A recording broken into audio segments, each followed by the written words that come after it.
The Best Way to Explain It, Episode 28.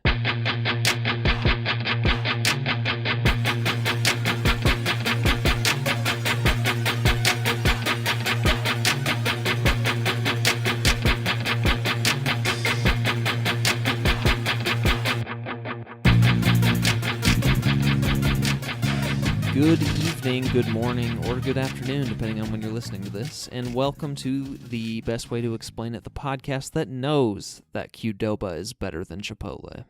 Free guac, enough said. Yeah. They had queso first. And it's not chalky. This wouldn't even be an argument if Chipotle hadn't, made the market that is now Qdoba's to grasp hold of. Yeah, that was the weirdest way to ever say that they're not as good, but I agree with every word from that statement. Thank you. I figured I would make it choppy and weird because that's how I phrase things. Like only you know how. Yes. I start a sentence and I have no idea where it's going. I have noticed that about you. What?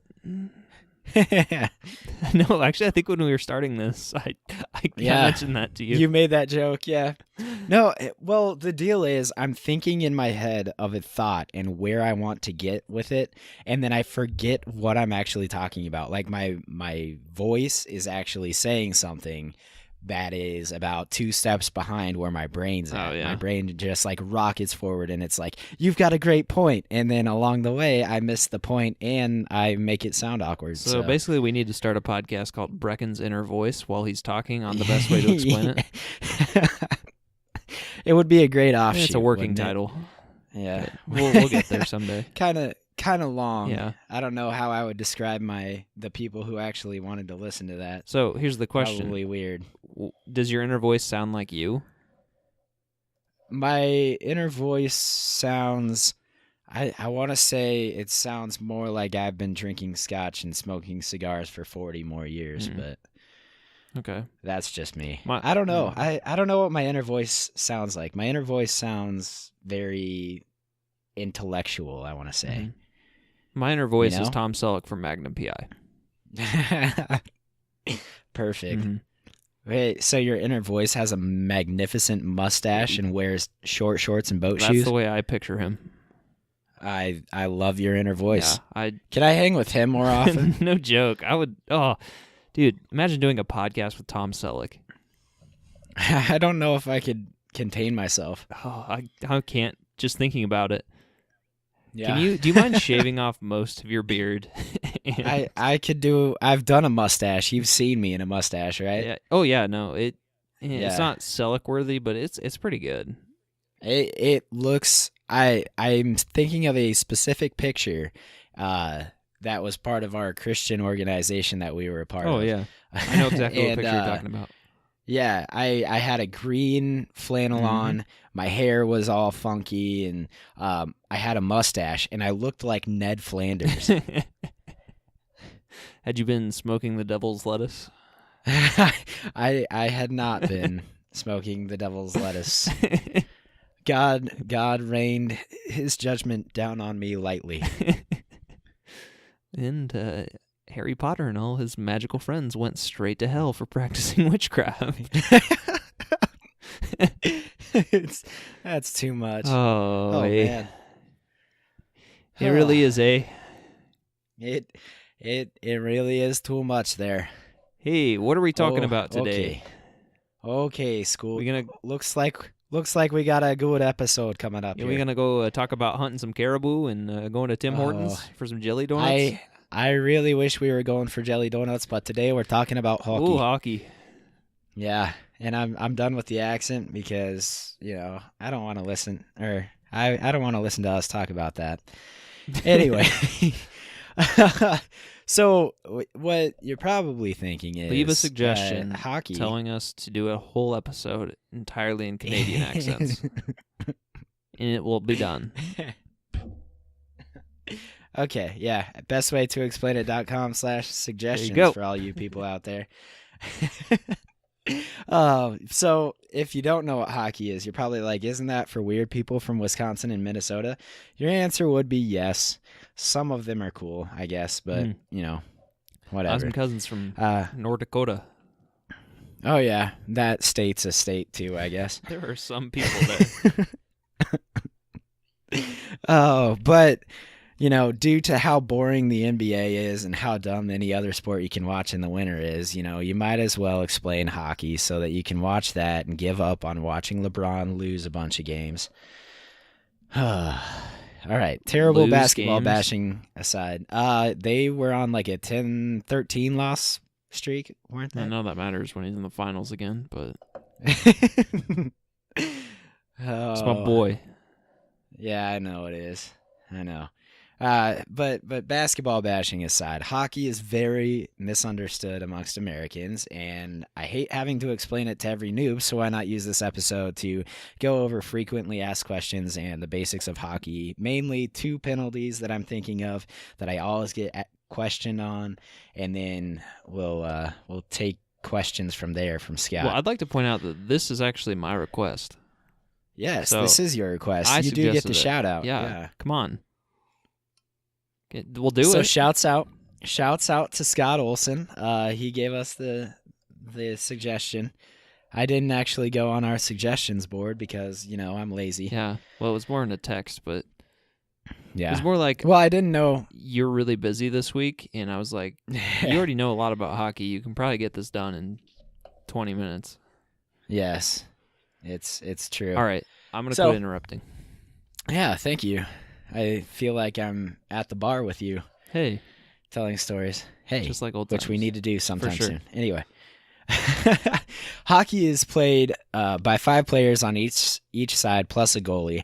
It's played on an ice rink with differing dimensions, and those don't usually matter, in my opinion. So I'm not going to specify them too much. I'll go over the basic dimensions, but any like corner diameters and crap. Oh wait, no, I do go over that. Yay, because this You are is the being best way to explain it. very specific. Yeah. So you've got 2 different hockey rinks. You've got the IIHF, or do I have that listed International Ice somewhere? Hockey Federation. Thank you. I forgot to type that out. No, you did. Uh, I didn't just know that. maybe. Oh, there it is. Wow. Man, I am off tonight. Yeah, it's not your best. So an IIHF rink is 61 meters by 30 meters with a corner radius of 8.5 meters. The surface is divided lengthwise by 5 lines marked on the ice surface: the icing line, the blue line, the center red line, the blue line on the other side of the ice, and the icing line, which is true for both types of hockey rinks. The middle 3 lines mark the 3 zones of the rink, and these are the defending zone, icing line to blue line, the neutral zone, so blue line to blue line, and then the attacking zone, blue line to icing line. The 2 icing lines are 4 meters from the inboards, and the blue lines are 22.86 meters, or 75 feet, from the inboards. Yeah, what's the deal with these meters? Like, you're speaking to Americans, probably. Just switch to the metric system already, Americans. It's so much easier to be off by a factor of 10 than a factor of 2,586. That's right. We don't have more than... We don't have a uniform measuring system. That's very true. Anyway, most North American rinks follow the National Hockey League specifications of, just for you, Scott, 200 feet All right. by 85 feet, Okay. with a corner radius of 28 feet. So you'll notice that that's pretty close. The only difference is a 4 meter, or, man, quick maths, 13.4 foot difference in the width of the hockey rink. The corner radius is 8.5 meters, or 28 feet. The distance from the inboards to the nearest goal line is 11 feet. The NHL attacking zones are expanded, with blue lines 64 feet from the goal line and 50 feet apart. Canadian rinks may vary from NHL ones, especially in the goal crease shape. So you've got semicircular, and then you've got it's like a semicircle on top of 2 lines. for regular ones. Does that make sense? I'm trying to picture... Picture like a small rectangle and then a semicircle stretching out from there. Kind of like the free throw line, or the free throw box. Basketball analogy. That makes sense. Yeah. You're welcome. All right. So there may be rinks that don't meet these specifications, but for the most part, you will see these rinks for either international hockey or NHL, respectively. One rink that I'd like to give an honorable mention to is Baxter Arena. Traditionally, Baxter Arena, or hockey rinks in general, have the players sitting on the same side, but Baxter Arena actually has the players sitting on opposite sides, which is really weird to me. Okay, I did not know if that was... I did not know that was a bad thing. Or not bad thing, but well, a different thing. I don't... Yeah, it's really different, and watching the substitutions and everything is just strange to me. Yeah. But that's me being a hockey nerd. Baxter Arena, for those of you who don't know, is where... It's the home of the Mavericks of the University of Nebraska, Omaha. Breckan's Should alumni. we sing the fight song? Or we will fight. I don't know. I don't know the melody. I'm not gonna go Please after don't. it. I appreciate that. I don't have the singing voice tonight. Or any night. Or any night. Hey, double burn. Oh, okay. Let's talk about the lines that I discussed earlier. And like I said, there are 5 lines on the ice, splitting the ice in 3 sections. First, there's a red line in the middle of the ice. This splits each side in half. That's the center line. Then there are blue lines on each side of that center line. These lines are used to determine offsides and icing, which I'll discuss next because those are the most debated, or I've had to explain those the most to people who don't get hockey.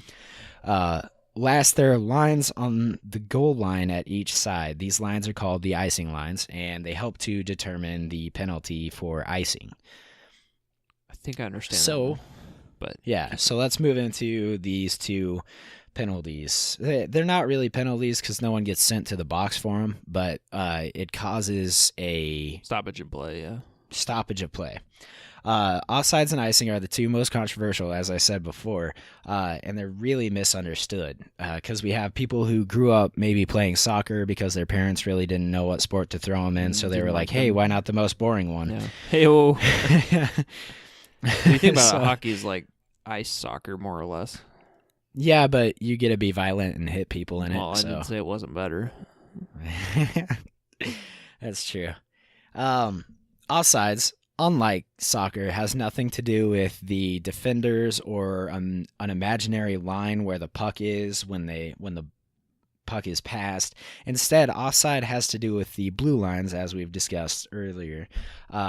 If a player crosses the blue line into their offensive zone, so where they're going to score the goal, before the puck, it is considered offside, and they must move back into the neutral zone before the puck is played offensively.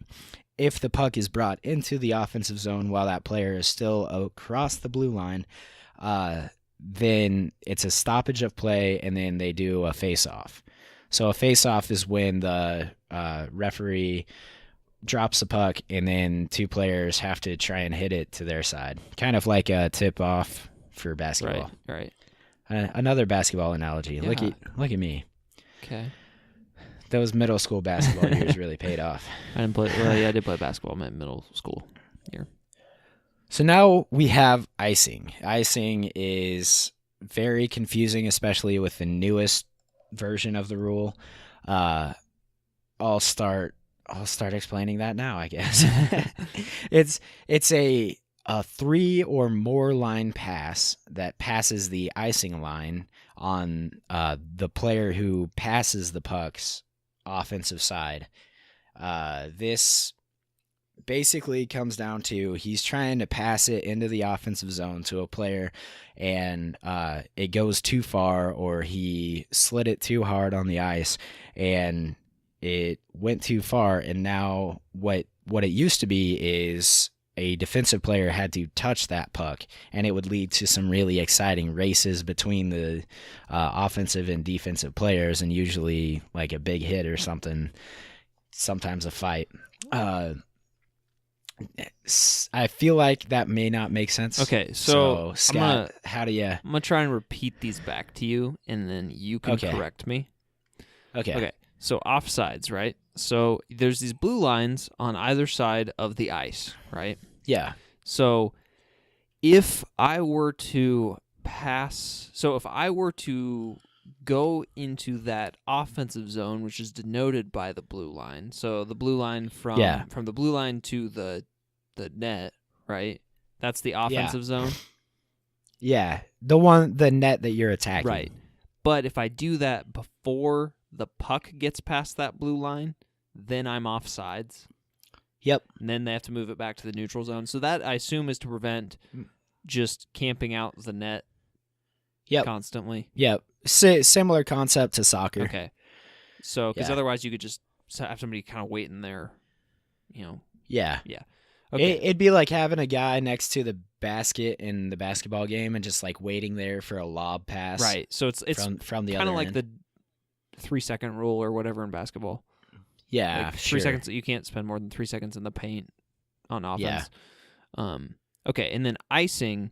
So that is like, so you're on your own side. So your own net is on your side, and you hit it all the way down the ice, and it passes the icing line on the other side. Yeah, that's icing, and that, it seems to me, is to prevent just like a throwaway, like clear out. Yep. It prevents clearing the puck unless you're on a penalty kill, and I'll get into those in a little bit. But yeah, it sounds like you got it. Okay. Okay. I never understood offsides. I think I understood icing because I think you told me about it when we were at a hockey game. Yeah. Icing used to be that, like I said, it used to be that a defensive player has to touch it. But now, as long as it looks like the defensive player will arrive first, the referee will blow the whistle, and they don't have the cool chase down with the dangerous hits and everything, which made hockey so fun. Dang. But it was mostly for player safety, and it usually wound up being an icing, so it wasn't that big of a deal. All right. Okay, cool. I think I'm good with those. Cool. All right, let's move into penalties. All right. They are a very interesting point in hockey because they lead to power plays and penalty kills. So power plays are when you're the team who didn't commit the penalty and you actually have a man advantage for however long the penalty is. And then penalty kill is the reverse side. You're down one player and you basically have to defend your goal for the time that the guy's in the penalty box. All right. First, you've got minor penalties. These penalties cost a player 2 minutes in the penalty box, and their team must kill the penalty. Killing a penalty, as I said, you've got to try and keep the puck out of your goal for 2 minutes. It typically exhausts a team because they've only got like 2 or 3 penalty kill lines. That's just like sets of players that go on the ice at the same time. Yeah. A team can go down as many as 2 players during a penalty kill, which triggers a 5-on-3, meaning 5 players for the other team and only 3 defenders. Next, we move to double minors. Double minors are similar to minor penalties, as they mean someone goes to the penalty box, but instead of 2 minutes, it takes 4 minutes. And if a goal is scored, the penalty isn't erased completely. Instead, if the first 2 minutes haven't been completed, the first goal brings the penalty time left down to 2 minutes. Okay, so on double minors, you could potentially score 2 goals while on power play. I believe so, yes. Whereas on minor penalties, you only get 1. Yep. Okay. All right. So continuing the penalties is the major penalty. Typically, this is given for fighting or something similarly aggressive. The major penalty costs 5 minutes and does not allow the player to leave the penalty box until all 5 minutes are served in the sin bin. Sin bin being the penalty box. Okay. Yep. Yeah. Ooh, I know lingo now.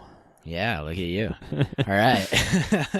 Finally, you have the game misconduct, which means your team got screwed and the refs suck. No, actually, it means a player made an extremely dangerous play and was kicked out of the game, triggering a 5-minute major and also a suspension for multiple games for the player that committed the penalty. This happened to the good old UNO Mavericks a couple times, and it was usually against a team that I didn't like, so that's why I say you got screwed and the refs suck. Makes sense. Yep. It is one of the penalties that really changed the game if the offending team's penalty kill isn't extraordinarily good, because they're on there for 5 minutes, you know? Okay. So, and that one I assume is also, like, because it's a major penalty, they're 5 minutes out no matter what. Yep. Okay. Yep. So they can score like 5 goals on this penalty kill. Yeah. What's the most amount of players you've seen get one of these? A game misconduct? Yeah. I've seen 2 in one game, I think. Okay. Were they both on the same team? Because no. Okay. They were trying to fight, but in college hockey you can't fight, so they got game misconducts and they both had to go to the locker room. Okay. Explain fighting. What's the deal with that? Okay, so when a losing hockey player and a winning hockey player do not like each other, they drop the gloves and have a tilly. Basically, it can be anything. Like sometimes there are joke fights between maybe 2 brothers got drafted and they're on opposing teams, and they'll have like a fake fight. Or maybe like a bad hit happened in the game, and they put in someone called an enforcer. And this is basically just a person that's there to fight. If you've ever seen the movie Goon, that's what it's all about, being an enforcer in hockey. Okay. Yeah. And what you'll usually see is 2 guys circle around, they drop their gloves, they can't take each other's helmets, or they can't take their own helmets off. So what you see is them trying to like knock the other guy's helmet off and then punch each other in the face. Okay. But so like all of this is fine, right? In the NHL? It's part of the game. The NHL wants to get rid of it, but everybody else wants to keep it. Do the players want to keep it? I think the players want to keep it. I think they think it's part of a game. That'd be so like today for that to get taken out. I know, right? Like they've already like upped punishments and fines and stuff, I think, for it, but yeah. Okay, I think just let the players play. Okay, like I didn't know that was a.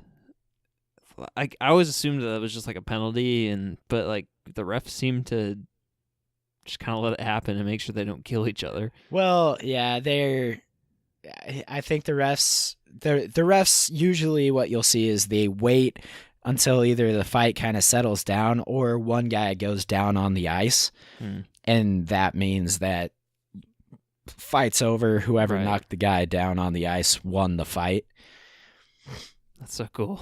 Yeah, but you can use like a fight or a big hit in the game of hockey to really change momentum, which is very different from like NFL, because you can have like a big hit in the NFL and it just means that the play is over and then the offense can keep, and then you get flagged, tramping. Yeah, right.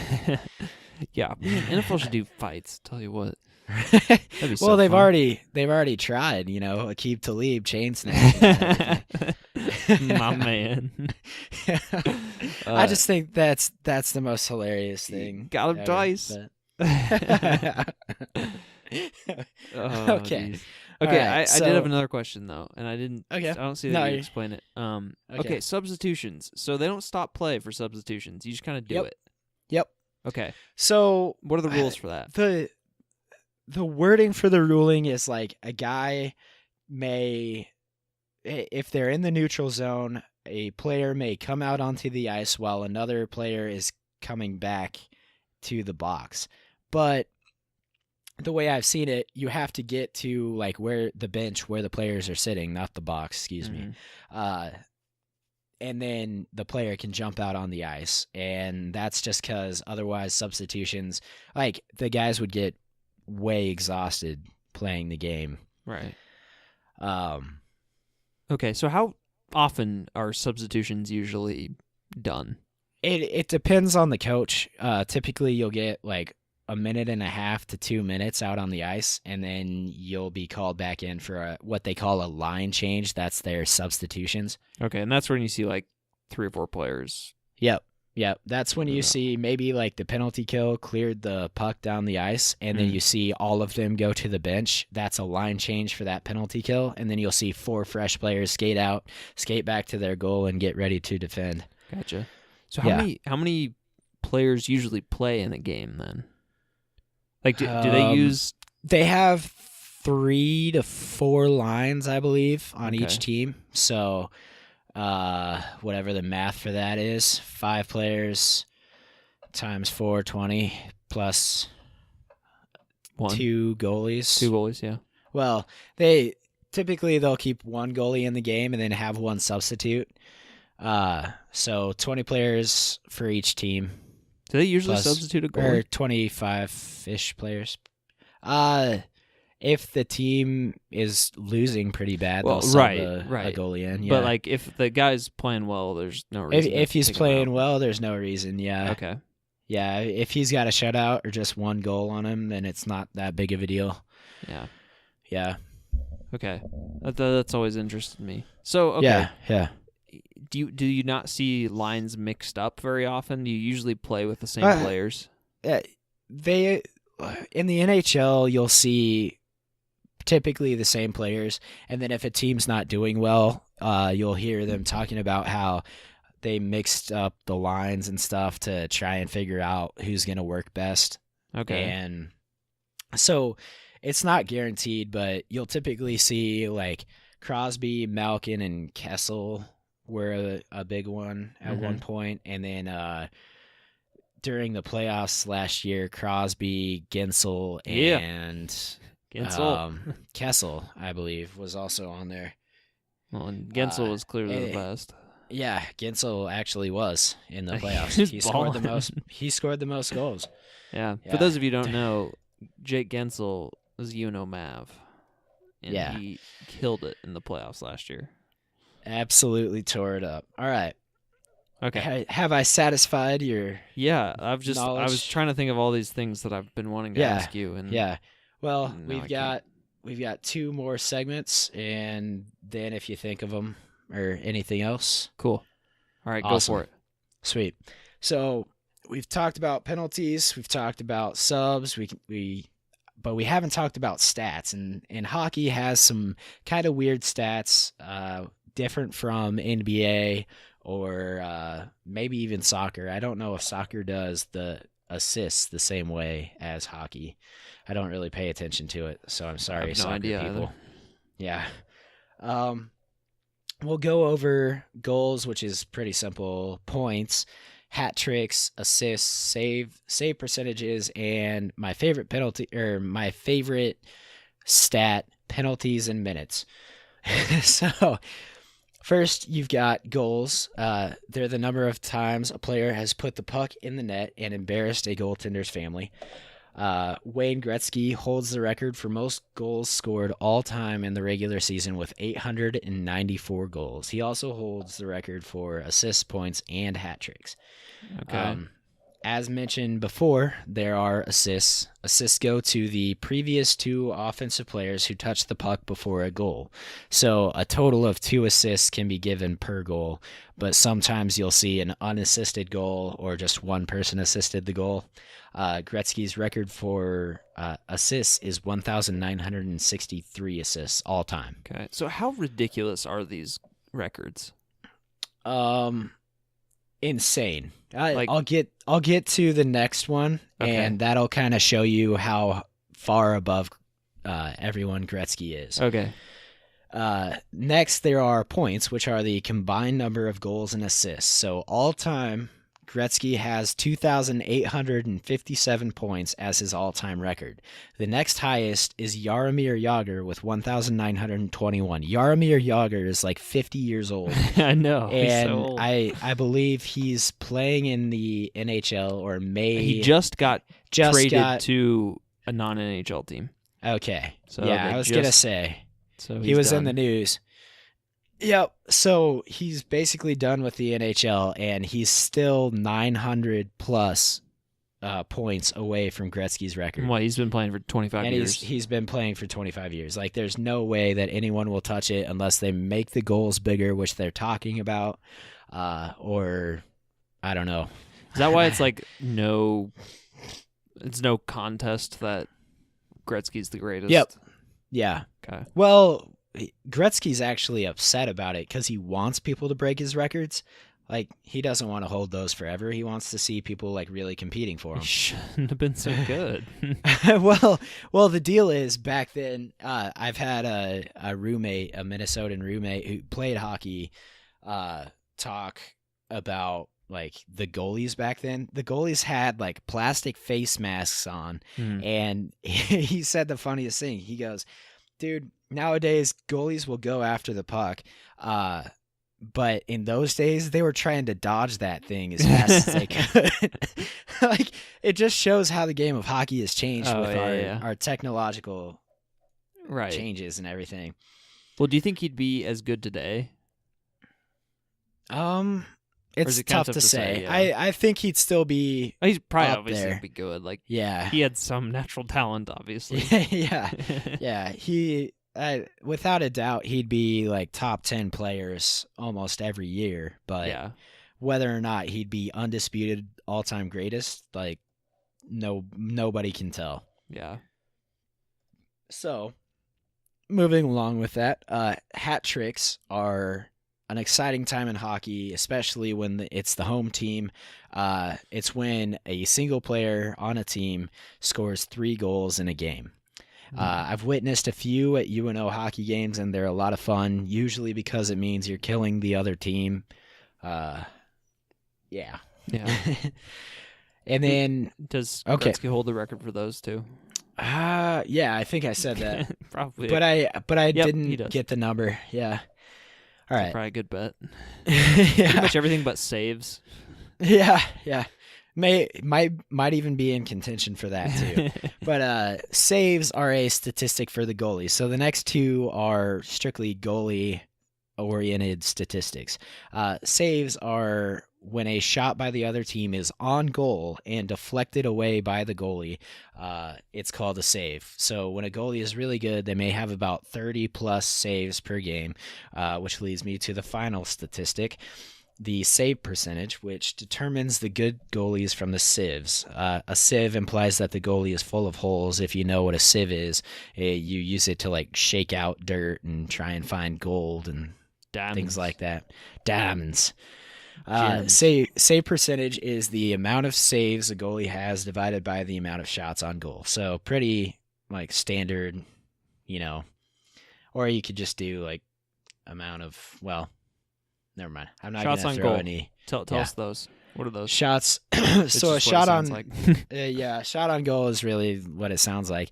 But if it hits, I believe if it hits pipe, so it hits the metal on either side, it doesn't count as a shot on goal. Okay, it just had to be within so were something not to get in the way, it would have went in. It would have gone in. Okay. Yeah. And then if a goalie deflects it but it wasn't going in, that still counts because the goalie deflected it. Right. So shots on goal automatically. So shots on goal minus saves is always the number of goals that they have. Yeah. Okay. Yep. Gotcha. All right. Penalties in minutes, my favorite. It's how amazing a hockey player is. Actually, it describes how many minutes a player has been assessed in penalties over the year. So if you've got a guy with I don't even know what a normal number is. Let's just throw out 70 penalties in minutes. That means he's been in the penalty box for 70 minutes. Yeah, I just think that's awesome. I used to get it all the time when I would play NHL. I would get so many penalties. It's not even funny. It's a little funny. All right, and then finally, I've had a debate over the Lord or the Stanley Cup. I used to think over the Lord. Lord Stanley Cup, I which didn't know is its that. actual name. I didn't know that hockey meant this much to you. Well, it was after maybe one or two beers. And my Minnesotan friend said it was a Lord Stanley, and I said it was a Queen Stanley, and Oh, he okay. took offense. So naturally, we had a Tilly, and then got back to it. Anyway, the Stanley Cup is the trophy for the overall Stanley Cup playoffs winner, or the national champion for NHL. It was, I guess it would be international since we've got Canadians, but they don't matter. Yeah. It was first. One of their teams is basically the Yankees. The Canadians or the Maple Leafs? No, the Canadians. They've won like yeah 18 of them, haven't they, or something? They like have won a tremendous amount. Yeah. Not lately though. It was first. Yeah. It was first presented as the Dominion Hockey Challenge Cup, and it is now named after Lord Stanley of Preston. Lord Stanley was the Governor General of Canada back when the first hockey game was played. Huh. Well, for like prize. Okay. Yeah. That's interesting that they call it the Stanley Cup playoffs, because like they don't call it the Lombardi Trophy playoffs. Yeah. I guess just because it's so iconic. Yeah. Well, it's probably the most iconic sports trophy. Yeah, I would definitely agree. I mean, I'm trying to think of probably some of the golf ones. Oh yeah, Claret Jug. Good one. Man, goal in life is to get that jug. Yeah. Don't think it's gonna work out too well. Yeah, I'm gonna drink from it. All we need to do is just like step 1, get a golf membership. Step 2, get insanely good at golf. It's a simple 2-step process. Very true. No. I don't know why I didn't think of it that way. We're now going to be selling courses on how to win PGA championships. Well, I do know one tip for golf, and since hockey players are good at golf, we can talk about it for a hot second. But if you hit the ball straight and where you're aiming, usually that's a good thing. Okay. Yeah. Interesting. See, because what I like to try and do is, so like I'll aim where I want it to go, but then I like to like snap hook pull it really far left. Yeah. And then I've seen it. I try and go from there. So you're saying that's not a thing to do? I mean, it is a strategy. Sometimes you can cut. Like, I wish I could hit a dog leg left like you hit the ball. You know? Yeah, it's left. Well, you've seen my slice. Oh my goodness. Yeah, my slice is ridiculous, but yeah. Yep. Yeah.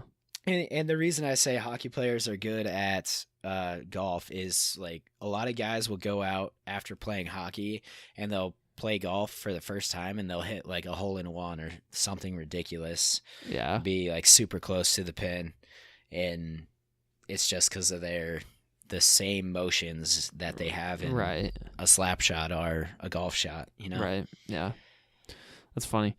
Yeah. Well, cool, man. I feel like I will have untold insights into hockey as I watch with my non-hockey fan friends. Yeah, you should convert some of them. I should, because I like watching, and I follow the Avs this year because they're actually good. Yeah, they are actually good.